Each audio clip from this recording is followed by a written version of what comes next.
Monica sat in the hushed Lagos law office, her hands trembling as she stared down at the document before her. Divorce papers, her name typed cleanly beside David's, her husband of 20 years, the man she once believed knew her soul. The words blurred on the page. Irreconcilable differences, that's all he had written. As if 2 decades of love, struggle, laughter, and shared silence could be summed up in a phrase so cold, so final. Her lawyer, Evelyn, sat across the desk, watching her carefully. "Monica," she said gently, "I know this is a lot to take in." Monica blinked hard, trying to focus. "Why? He didn't even talk to me about this. I thought we were fine. I thought." Her voice cracked. Evelyn hesitated. There was something in her eyes, something she wasn't saying yet. She pushed a box of tissues across the table, but her hand hovered over the papers as though she wanted to take them back. Monica wiped her face and forced herself to keep reading. That was when she saw the note at the bottom. A clause she didn't understand. What is this? Why is there something about property transfers? David never mentioned selling anything. Evelyn's lips tightened. "We'll get to that, Monica. But first, there's something you need to know before you sign anything." Monica's stomach knotted. "Just tell me, please." Evelyn shifted uncomfortably in her seat. "I didn't want to say it this way, but Monica, David has been seeing someone for over a year." The room seemed to shrink around her. "What?" "It's his secretary, Lydia," Evelyn said softly. "He's leaving because of her." Monica's hands fell limp in her lap. Lydia. She remembered her young, always smiling too much when David introduced her at corporate events. Monica had thought nothing of it. She trusted her husband. She trusted their marriage. A cold wave swept through her, leaving her chest tight and hollow. 20 years of sacrifices, putting her career aside, raising their kids, building a home, supporting his ambitions, and he had been lying to her all along. "I don't understand," Monica whispered, her voice breaking. "How could he just throw everything away?" Evelyn leaned forward. "Monica, I need you to listen to me carefully. I looked through the documents he filed. There's something strange here. Something I think you need to see before you sign anything. It could change everything." Monica stared at her, confused. "What do you mean?" Evelyn closed the file slowly, her eyes meeting Monica's. "I don't want to say too much until I'm absolutely sure, but if I'm right, David isn't just leaving you for her. He's doing something far worse." Monica swallowed hard, fear mixing with anger. "Worse than cheating?" Evelyn nodded slightly. "Yes." The office went silent, except for the faint hum of the air conditioner. Monica's world had already shattered once in the last 10 minutes. Now she wasn't sure she was ready to hear what else might be waiting to crush her again. But she knew one thing. Whatever David had done, she needed to know the truth. A loyal housewife, who sacrificed her career dreams to support David's ambitions. Monica had built her life around her husband and their family. When they married 20 years ago, she was fresh out of university, with big dreams of becoming an interior designer. But David had a demanding job at a corporate firm, and when their first child was born, Monica decided to stay home. Just until the kids are older, she had told herself. Years passed quickly. She raised their 2 children, helped with homework, packed lunches, and ran the home like clockwork. David climbed the corporate ladder, and Monica took pride in his success, believing it was their success. She gave up design jobs and passion projects, because David said it was better for the family if she focused on the home, and she agreed, always trusting that they were a team. But somewhere along the line, David changed. He became colder, more distant. He still smiled at her in public, still brought her to company dinners, but at home, he barely talked. Their conversations had become practical and short. Bills, schedules, and their grown-up kids' university fees. Monica tried to reach him, tried to plan small date nights or surprise dinner, but he always seemed too busy, too tired, or glued to his phone. She thought maybe it was stress, Maybe midlife pressure. She told herself all marriages went through phases, and this was just theirs. But deep down she felt the distance, the silence, the way he looked through her instead of at her. And then there was Lydia, young, ambitious, always dressed perfectly, with a laugh. Monica couldn't stand. Lydia was David's secretary, hired 2 years ago. Monica met her once at a company Christmas party. Lydia had introduced herself with a warm smile and a compliment about Monica's dress. But there was something about the way Lydia's eyes lingered on David, something Monica noticed, but ignored. She trusted her husband. Now sitting in Evelyn's office, with those divorce papers, Monica couldn't stop thinking about all the signs she had brushed aside. The late-night meetings, the sudden work trips, the constant texting during dinner. She had been blind because she believed too much in their marriage. Her children were grown now, busy with their own lives. Their son worked abroad, and their daughter was finishing her master's degree in Abuja. Monica often felt the house was too quiet, but she never imagined she'd one day be alone because her husband chose someone else. Financially, Monica depended on David.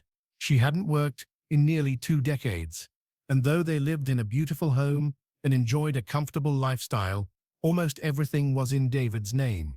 The thought of divorce terrified her, not just emotionally, but practically. Where would she go? What would she do? That fear made her wonder if she should even fight. Maybe she should just sign, let him have what he wanted, and start over. She had friends who said divorce was freeing, that it was a second chance at life, but they weren't in her position. They had jobs, income, and independence. Monica had none of that. Evelyn, however, didn't let her think like that. The lawyer leaned forward and said softly, but firmly, "Before you sign anything, you need to know the whole truth." "The whole truth?" Monica asked, confused. "Yes," Evelyn said, looking her straight in the eye. "David's affair is one thing, but there are things in these papers that don't add up. I need to investigate further before you make any decisions." Monica swallowed hard. She already felt broken from the betrayal. Yet Evelyn's words made her feel a strange spark inside, a mix of fear and curiosity. What else could David be hiding? For the first time in days, Monica wasn't just sad. She was angry. Angry that David could betray her so easily. Angry that he could throw away their life. Angry that he might be trying to take more than just their marriage. She didn't know yet whether she would fight the divorce or simply let go. But one thing was clear, she couldn't ignore Evelyn's warning. If David was hiding something, she needed to know. And maybe, just maybe, she still had a chance to protect herself and everything she had built all these years. Monica's lawyer, Evelyn, called her for an emergency meeting the following morning. Monica arrived at the law office with tired eyes and shaky hands. She had barely slept, her mind replaying David's betrayal over and over again. Evelyn was already standing when Monica walked in, holding a folder full of documents. Her face was serious, different from the soft, comforting look she wore the day before. "Monica, please sit," Evelyn said, closing the door. "We need to talk, and I need you to hear me carefully." Monica sat slowly. "Is this about the divorce papers?" "Yes," Evelyn said, placing the folder on the table. "I went through them again last night, line by line, and I found something unusual. Something you need to know before you sign anything." Monica's heart skipped. "What is it? Please, just tell me." Evelyn took a deep breath. "David isn't just leaving you for Lydia. He's moving money. A lot of money." Monica blinked, confused. "Moving money? What does that mean?" "It means he's transferring assets, property, investments, even some of his company shares, into another person's name." Evelyn opened the folder and showed Monica a highlighted section. "And that person's name is Lydia." Monica's mouth fell open. "He's giving her our money." "Not just giving," Evelyn corrected. "He's hiding it. These transfers started months ago, long before he filed for divorce. If you had signed these papers without checking, Monica, you would have lost almost everything. Your home, your savings, your financial security."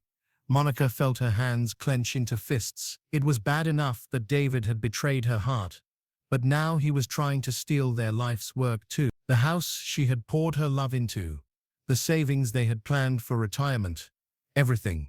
Evelyn's voice softened. If we act fast, we can stop this. But you need to be prepared for a fight. Monica stared at the papers. For 20 years, she had trusted David with everything. She had stayed home, raised their children, supported his career, and believed they were a team. Now she saw how wrong she had been. Tears stung her eyes, but she quickly wiped them away. I can't believe he would do this to me, she whispered. To us. Evelyn leaned forward. Listen to me, Monica. I've seen situations like this before, but there's something else here. Something I'm still digging into. These transfers, they don't look clean. There might be something illegal involved. Monica looked up sharply. Illegal? Like what? Evelyn shook her head. I can't say yet. I don't have enough proof, and I don't want to give you false hope or scare you without reason. But I need you to trust me. Don't sign anything. Don't talk to David about this yet. Let me handle it. For a moment, Monica just sat there in silence. Yesterday, she had felt broken, lost, and small. But now something inside her shifted. Anger, determination. She wasn't just a heartbroken wife anymore. She was a woman who had been lied to, cheated on, and almost robbed of everything she had worked for.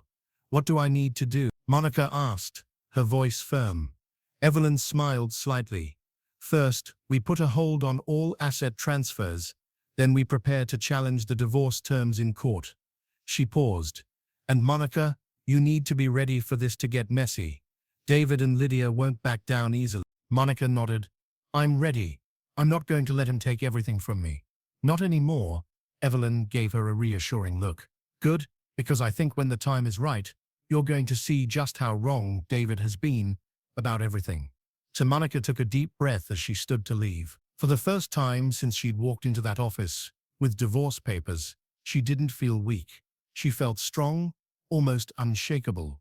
David might have broken her, but he was not going to break her life. As she walked out into the Lego sunlight, she whispered to herself, "You're not going to win, David. Not this time." But in the back of her mind, one question still echoed. What exactly was Evelyn hinting at? What else were David and Lydia hiding? Monica faced betrayal on all fronts. Friends she had known for years were suddenly choosing sides, whispering behind her back. Some sent awkward texts saying they didn't want to get involved, while others openly defended David, claiming maybe he just fell out of love and deserved to be happy. It was worse when David began showing up at public events with Lydia. They posed for photos at business dinners, hand in hand, smiling as if nothing was wrong. Those photos quickly spread on social media, and Monica couldn't avoid them no matter how hard she tried. Then Lydia took things even further. She posted pictures of herself in places Monica used to go with David, their favorite restaurant, the resort where they had celebrated their anniversary, with captions like "New beginnings are beautiful." Comments from strangers called Monica bitter and jealous, even though she hadn't said a word online. David also kept pressuring her. He sent messages late at night, "Just sign the papers quietly. Monica, don't drag this out." He even called their children, telling them he only wanted peace, but that Monica was making things ugly. Their son called from abroad, confused and torn. "Mum, Dad says you're fighting him on everything. Are you?" he asked gently. Monica swallowed her pain and replied, "I'm protecting what's ours, what I built too." Her daughter was quieter. She visited one weekend, clearly uncomfortable, and finally said, "Mum, maybe it's best to let him go. He seems happy." Happy? The word cut through Monica like a knife. Did happiness come from breaking your vows? Did it come from lying to your family? For the first time in her life, Monica felt truly alone. Her marriage was gone, her reputation attacked, and even her children didn't fully understand her pain. The only person firmly on her side was Evelyn. The lawyer worked late nights, digging into documents, tracing bank transfers, and property records. One evening she called Monica in for another private meeting. "I found more," Evelyn said, sliding new papers across the desk. David transferred company shares into Lydia's name. There's also a trust fund, very new, very suspicious, set up for someone named LT. I believe it's Lydia Thompson, her full name. Monica frowned, looking at the documents. Why would he do that? Isn't that illegal? Evelyn's eyes narrowed. It could. I'm not ready to reveal everything yet, but trust me, Monica, this is bigger than you think. There's one critical piece of evidence I'm still verifying. When I have it, everything changes. Monica felt a flicker of hope, something she hadn't felt in weeks. She realized Evelyn wasn't just her lawyer, she was her ally.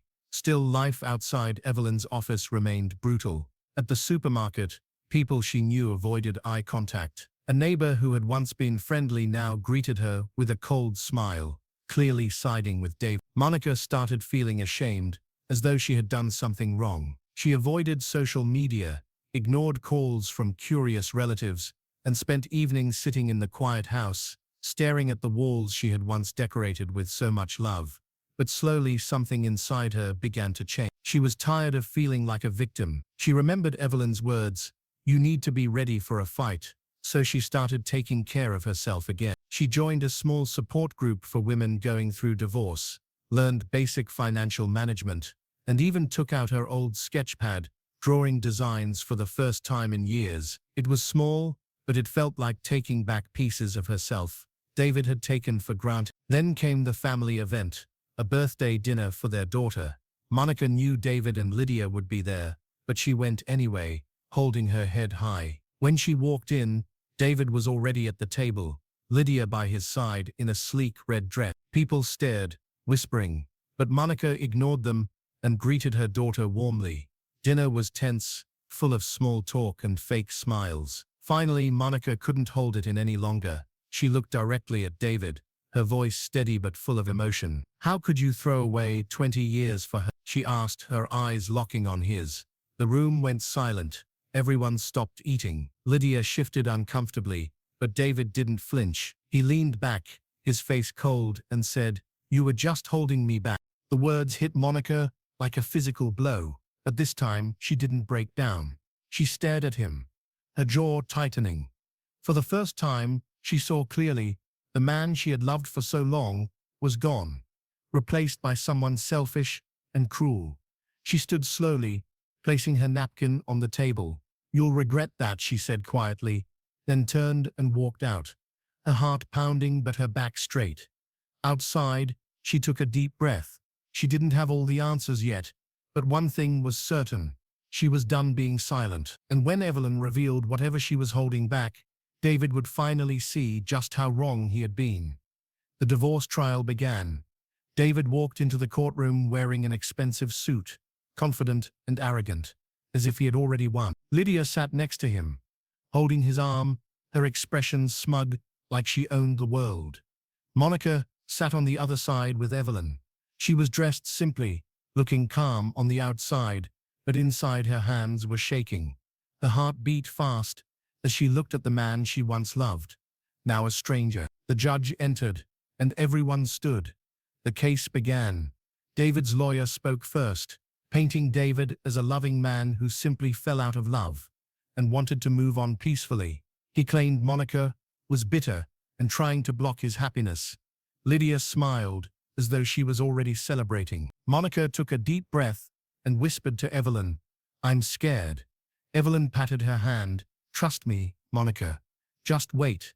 When it was Evelyn's turn, she stood tall and began slowly. "Your Honor, this is not a simple divorce. What we have here is financial fraud and betrayal far beyond what my client was prepared for." The courtroom became silent. David frowned, looking at his lawyer, while Lydia shifted in her seat.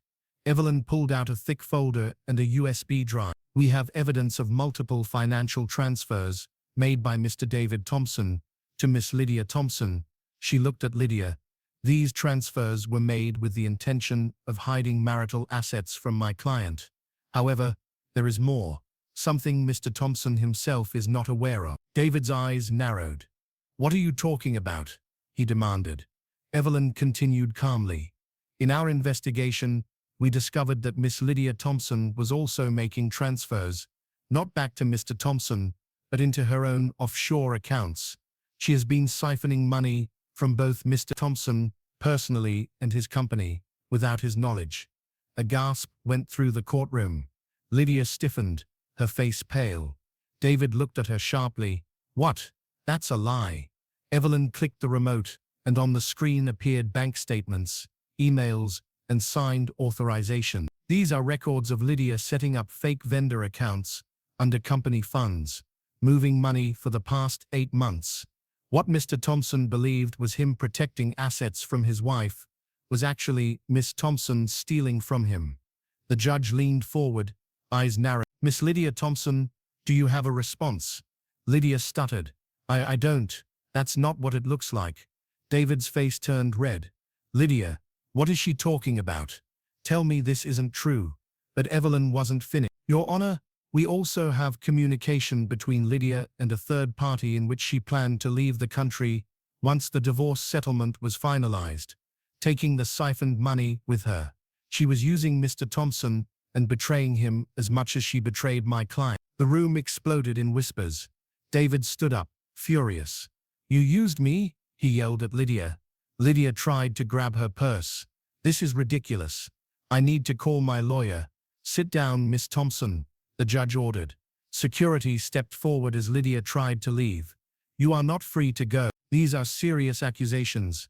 Until an investigation is completed, you are to remain in custody. 2 officers escorted Lydia out as she protested. David sat down heavily, stunned. His perfect image, his perfect life, everything he thought he controlled, had just crumbled in front of everyone. Evelyn turned to the judge. Your Honor, with this evidence, we request full marital property protection for my client and a fair settlement that reflects not only the betrayal of marriage, but the attempted financial deception she has endured. The judge nodded. Requests grant. Divorce granted in favor of Mrs. Monica Thompson, full marital home, joint savings and additional compensation from Mr. Thompson's retained assets. This court will also forward the fraud findings to corporate crime investigators. Monica sat there stunned, but relieved. She looked at Evelyn, who smiled softly. You did it, Evelyn whispered. David lowered his head, unable to look at her. He had lost his wife, his money, his company's reputation, and even the woman he thought loved him. Monica stood, her hands steady now. She didn't gloat, didn't say a word to David. She simply walked out of the courtroom with Evelyn by her side, her heart lighter than it had been in months. For the first time in a long time, Monica felt powerful. She had walked into this trial terrified and broken, but she walked out free, not just from David, but from the pain he had caused. Monica refused to gloat, instead choosing dignity and focusing on her own life. She had won the case, gained the house, and secured a fair financial settlement. But she didn't post about it, didn't call people to brag, and didn't rub it in David's face. After the trial, people expected her to celebrate loudly or mock David for losing everything. But Monica stayed quiet. She knew there was no joy in another person's pain. Even if that person had hurt her deeply, she wanted peace, not revenge. The house she once feared losing was now fully hers. She walked through the rooms one evening, running her fingers across the walls she had decorated years ago. For the first time in months, it didn't feel empty. It felt safe again, like a place for new beginnings. With Evelyn's encouragement, Monica opened a new bank account in her own name and started managing her finances independently. She even met with a career counselor to discuss returning to work. You loved interior design once, didn't you? The counselor asked. Monica smiled faintly. Yes, I gave it up for my family, for David. Maybe it's time to give it back to yourself, the counselor said. That night, Monica found her old sketchbooks covered in dust, but still full of beautiful designs. She flipped through them and felt something she hadn't felt in a long time. Excitement. She decided to take a short course in modern design and see where it could lead. It was a small step, but it was hers. Meanwhile, David's world collapsed around him. Without Lydia, who was now under investigation for fraud, he faced both personal humiliation and professional disaster. His company launched an internal audit, and many of his colleagues distanced themselves from him. Once known as a confident, successful executive, David was now whispered about in boardrooms and ignored at social events. One evening, he drove past the house, Monica's house now, and saw her car parked outside. For a brief moment, he thought about stopping, maybe even apologizing, but he couldn't bring himself to do it. Deep down, he knew it wouldn't change anything. His choices had cost him not just a marriage, but respect, trust, and love. Monica, on the other hand, felt lighter each day. She joined a local women's group, reconnected with old friends she had ignored during her marriage, and slowly rebuilt her confidence. People began to notice her glow, not from money or status, but from self-respect and independence. One afternoon, she stood in her living room, looking at a design mood board she had created for her first client, a small cafe owner who loved her style. It wasn't a big contract, but it meant everything to Monica. It was proof that she could start over. That life didn't end just because a marriage did.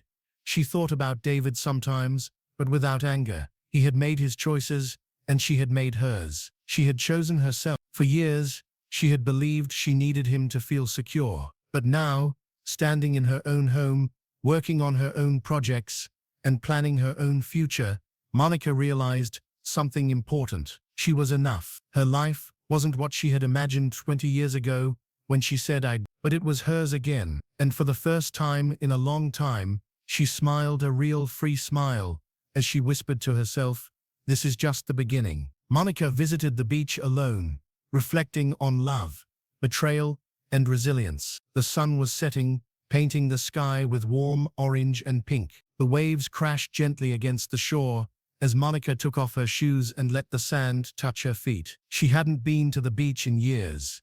It used to be a place she came with David back when life felt full of promises. She stood there quietly, watching the horizon, thinking about everything that had happened. 20 years of marriage, the betrayal, the heartbreak, the humiliation in court. It all felt heavy once, like it would crush her completely. But standing here now, she felt lighter. Her life was different. Yes, but it was hers. For the first time in a long time, she was not someone's wife, not someone's shadow. She was just Monica, a woman who had survived something she thought would break her. She closed her eyes and whispered to herself, "I lost a husband, but I found my son." The words surprised her because they felt true. She wasn't sad anymore, she was proud.